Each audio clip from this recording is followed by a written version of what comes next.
मुंबई महानगरपालिका निवडणुकीत भाजप नंबर 1 चा पक्ष ठरला आहे आणि या निमित्ताने आज भाजपच्या वतीने जल्लोष साजरा करण्यात येतोय. आपल्यासोबत विधानसभेचे अध्यक्ष राहुल नार्वेकर जी आहेत. सर, काय भावना आहेत, काय सांगाल? इतकं मोठं मॅन्डेट मिळालंय भाजप. मुंबईकरांचे मी आभार मानीन की त्यांनी एवढा चांगला आणि अभूतपूर्व मॅन्डेट हा भारतीय जनता पार्टीला दिलेला आहे. भारतीय जनता पार्टी ह्या मॅन्डेटचा आदर ठेवत मुंबईकरांची योग्य सेवा आणि एक प्रामाणिक, स्वच्छ आणि ट्रान्सपरंट ऍडमिनिस्ट्रेशन मुंबई महानगरपालिकेत देईल. ठाकरे बंधूंची इतक्या वर्षाची सत्ता मोडकळीस आली आहे. तुमच्या या विजयामुळे काय?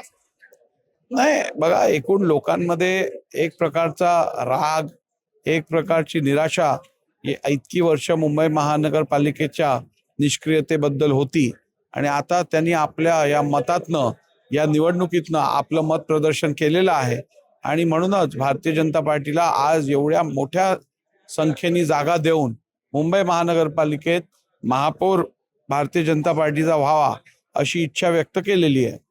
परंतु या निवडणुकीनंतरही ते ईव्हीएम आणि ह्याच्यावरच कायम टीका करताना दिसतात. आता काय आहे, ज्या व्यक्तीने किंवा ज्या पक्षाने ठरवलं असेल स्वतःच्या चुका, स्वतःचे कमी ज्या आहेत त्या कधी ओळखूनच घ्यायच्या नाही किंवा त्याच्याकडे दुर्लक्ष करून केवळ विरोधकांवरती टीका करायची आणि त्यांच्यावर आरोप करायचे, अशी लोक कधी सुधरूच शकत नाही.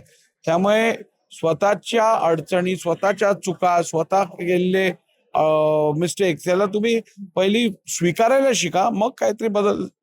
सर, आता प्रतीक्षा महापौराची आहे, तर भाजपचा महापौर कोण असणार आणि तो कधीपर्यंत? पार्टी नेतृत्व ठरवेल. भाजपचे युवा नगरसेवक तेजिंदर सिंग तिवानाजी आणि नवनाथजी बन आपल्या सोबत आहेत.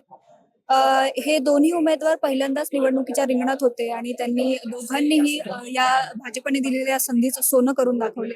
सर, काय सांगाल, काय भावना आहे त्या विषयावर? मी आमचे नेते आदरणीय देवाभाऊंचा मनापासून आभार व्यक्त करणार की आदरणीय देवाभाऊंनी आम्ही युवकांना संधी दिली की आम्ही पुढे येऊन मुंबईकरांना कसं विकास, आमची ऊर्जा आणि आमची ताकद लावून आदरणीय देवाभाऊंच्या मार्गदर्शनाखाली कसं मुंबईचा विकास करून, मुंबईचा कायापालट करून एक नवीन मुंबई कशी लोकांना प्रस्तुत करण्याचा आम्ही एक प्रयत्न सुरुवात आता करणार आहे.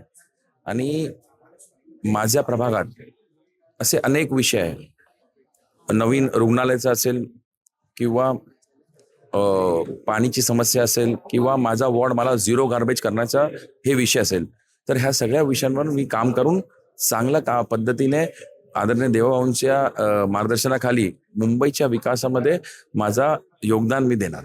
या निवडणुकीत विरोधकांचं आव्हान कसं पाहिलं तुम्ही? नाही, माझ्या वॉर्डामध्ये सगळे जे माझे वोटर्स आहे त्यांनी मला जास्तीत जास्त प्रेम आणि आशीर्वाद दिलाय आणि युवकांना मी 8,000 जास्त मताने पराभूत केलं आहे. नवनाथजी बन आपल्यासोबत आहेत. सर, तुमचं सर्वांना खूप खूप अभिनंदन. पहिल्यांदाच निवडणूक लढवली आहे आणि पहिल्यांदाच एवढा मोठा विजय मिळतो. काय भावना आहे? मानखुर्दकरांनी विश्वास दाखवला, आशीर्वाद दिले आणि मानखुर्दच्या इतिहासामध्ये पहिल्यांदा कमळ फुललंय. खरं तर महाराष्ट्रामध्ये देवेंद्रजी फडणवीस यांच्या नेतृत्वात जवळपास आम्ही 25-26 महापालिकेमध्ये एक हाती सत्ता मिळवत आहोत. मुंबईमध्ये भारतीय जनता पार्टी महायुती अतिशय चांगल्या प्रमाणात निवडून आलेली आहे. आता पुढची 5 वर्ष मानखुर्दकरांची सेवा करायची आहे. जनतेने आम्हाला भरपूर साथ दिली, भरपूर आशीर्वाद दिले. त्या आशीर्वादाची परतफेड कामाच्या माध्यमातून, सेवा करण्याच्या माध्यमातून पुढच्या 5 वर्षात करावी लागेल. मानखुर्दला सातत्यानं हिनवले जातं की मानखुर्दमध्ये राहताय म्हणले की जरा लोक चेहऱ्याकडे बघतात, अरे मानखुर्दमध्ये राहतात. पण त्याच मानखुर्दचा चेहरा बदलण्याचं काम पुढच्या 5 वर्षामध्ये केलं जाईल. तिथं शाळा नाहीये, तिथं रुग्णालय नाहीये, तिथं एक साधं गार्डन नाहीये, एवढंच काय स्ट्रीट लाईट देखील तिथे लावलेला नाही. तेवढ्या भकास आणि बकाल परिस्थितीत मानखुर्दला सोडले. समाजवादी पार्टीचे आमदार अबू आझमी तिथे 25 वर्षापासून राज्य करतायत. उभाटा गटाची सत्ता होती 5 वर्ष. 25 वर्ष मुंबईला लुटण्याचं काम उभाटा गटाच्या माध्यमातून झालं.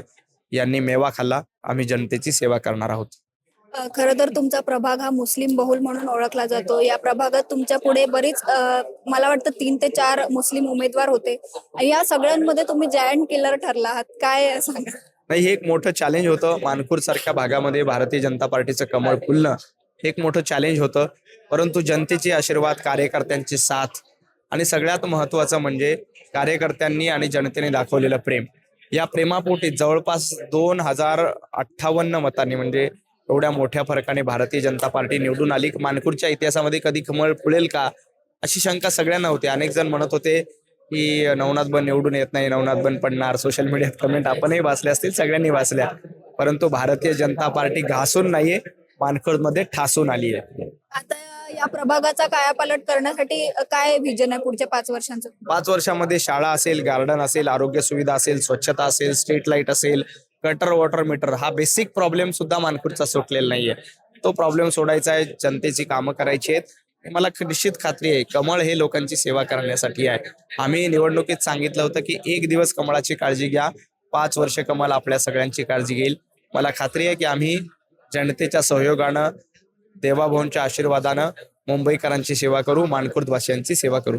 तर आपल्यासोबत आहेत वॉर्ड क्रमांक 219 चे नवनिर्वाचित नगरसेवक सनी सानपजी. त्यांनी पहिल्यांदाच ही निवडणूक लढवली होती आणि त्यांना भरघोस मतं मिळाली आहेत, त्यांना विजय मिळाले. आपण त्यांच्याशी संवाद साधणार आहोत. सर, तुम्ही पहिल्यांदाच ही निवडणूक लढवली आणि तुम्हाला विजय मिळाला, काय भावना आहे? भावना काही नाही. हा विजय जो आहे तो भारतीय जनता पार्टीचा आणि महाराष्ट्राचे मुख्यमंत्री माननीय देवेंद्रजी फडणवीस साहेब आहे व तसेच स्थानिक आमदार मंगलप्रभात लोढा साहेब आहे यांच्या कामामुळे आणि यांच्या विकासाच्या राजनीतीमुळे हा विजय मला असं वाटतं. याच्यामध्ये माझ्यासारख्या सर्वसाधारण कार्यकर्त्याला पक्षाने आज हे तिकीट देऊन आणि ही जी जबाबदारी, एवढी मोठी जबाबदारी दिली, त्याबद्दल मी सर्वांचे, वरिष्ठ नेत्यांचे आभार मानतो. ठाकरे बंधू या निवडणुकीत एकत्र आले होते. उभाटा गटाने तुमच्या विरोधात उमेदवारही दिला होता. हे आव्हान तुम्ही कसं पेललं? ठाकरे गटाने त्यांनी उमेदवार जो दिला होता त्यांनी स्वतः आदित्य ठाकरे जरी माझ्यासमोर उभा राहिला असता तरी आम्ही हा विजय मिळवला असता, मला असं वाटतं. कारण की हा जो विजय होता हा विकासावरती हा विजय आम्ही मिळवला. आणि आम्ही जे राजकारण करतो ते विकासाचं राजकारण करतो. आम्ही कुठल्याही प्रकारे भावनिक राजकारण करत नाही.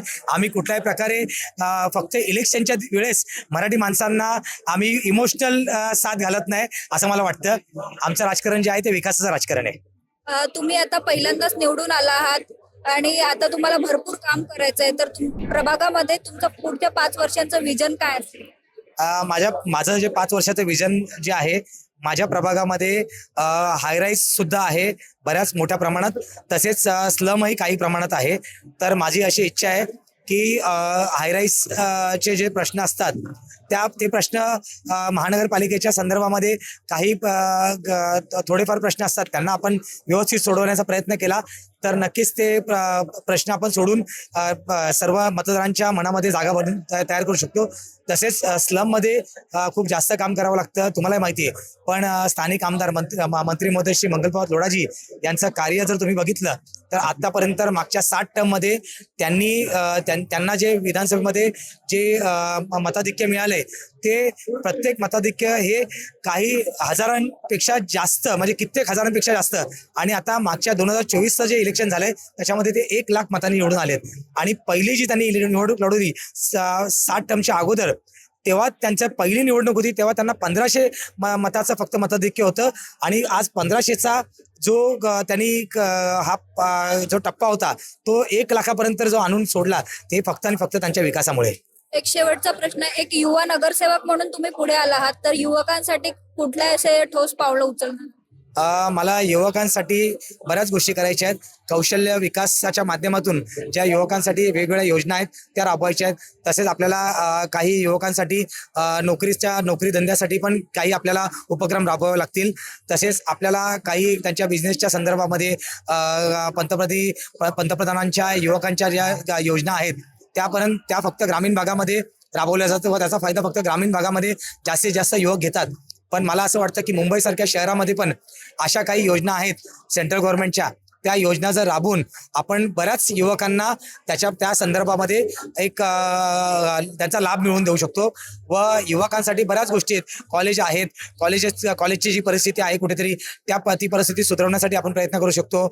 ITIच्या माध्यमातून नवीन आज कोर्सेस येतात, ते ITIच्या माध्यमातून नवीन कोर्सेसमध्ये आपण त्याचं अवेअरनेस करू शकतो युवकांमध्ये की बाबा याच्यामध्ये तुम्ही ऍडमिशन घेतलं. आज युवकांना कुठेतरी ITI पासून किंवा अशा काही टेक्निकल या गोष्टींपासून युवा जो लांब लांब पडतोय, तर मला असं वाटतं की त्यांच्यामध्ये त्यांनी आकर्षण निर्माण व्हावं या दृष्टिकोनाने आपल्याला काहीतरी करणं गरजेचं आहे. व मैदाने आहेत, खेळाचे मैदान उभारणं, अशा काही गोष्टी आहेत, जिम आहेत, महानगरपालिकेने चांगल्या प्रकारच्या जिम्स उपलब्ध करून देणं, मैदानाची परिस्थिती जी आहे ती चांगल्या पद्धतीने त्याचे सुशोभीकरण करून वगैरे हे एक आकर्षण निर्माण तयार व्हावं. एक अशा पद्धतीने मला वाटतं युवकांसाठी पण काम करण्यासाठी खूप काही संधी आहे मला असं वाटतं. प्रभाग क्रमांक 217चे नवनिर्वाचित नगरसेवक ऍडव्होकेट गौरांग जव्हेरी जी आपल्यासोबत आहेत. सर, तुम्ही या प्रभागातून निवडून आला आहात, काय भावना आहेत? बस माननीय देवेंद्र फडणवीसजी, मंगलप्रभात लोढांजींनी युवा आणि सुशिक्षित लोकांना हे संधी दिलेली आहे आणि आमच्याकरिता हे एक ऑप्शन आहे to give back to the society. तर आम्ही पूर्णपणे ते दायित्व जमतो. आमच्या विभागमध्ये 3 मेजर समस्या आहे. एक ट्रॅफिक आणि ट्रॅफिक डिकंजेशन आहे. एक पाणीचा टायमिंग थोडा ऑड आहे काही ठिकाणी, आणि एक जे जुनी जीर्ण इमारत झालेली आहे त्याच्याही देखील मेंटेनन्स वगैरेचे मुद्दे आहे. प्रॉपर्टी टॅक्सचा एक विषय गंभीर आहे. तर ते सर्व हळूपणे समजून आणि त्याचा काय रस्ता काढू ते बघू. सोबत मुंबईतील भाजपची सर्वात तरुण नगरसेवक आहे, अवघ्या 22 वर्षांची ही नगरसेवक आहे. कशिश असं नाव आहे तिचं. कशी स्वागत आहे तुझं MHA मध्ये. तू एवढ्या कमी वयात तुला भाजपने संधी दिली आणि तू त्या संधीचं सोनं देखील केलंय. काय भावना आहेत, काय सांगशील? पहले तो मैं नरेंद्र मोदी जी को, देवेंद्र फडणवीस जी को, अमित साटम जी को, आशीष शेलार जी को धन्यवाद करना चाहती हूँ, जिन्होंने इतनी कम उम्र पे मुझ पे भरोसा करके मुझे टिकट दिया। और जो भी विकास की तरफ सारे काम रहेंगे, जो अधूरे काम थे, वो मैं पूरा करूँ। कॅमेरा पर्सन सुमित घोरपडेसह मी अवंती भोयर, MHA MTV मुंबई।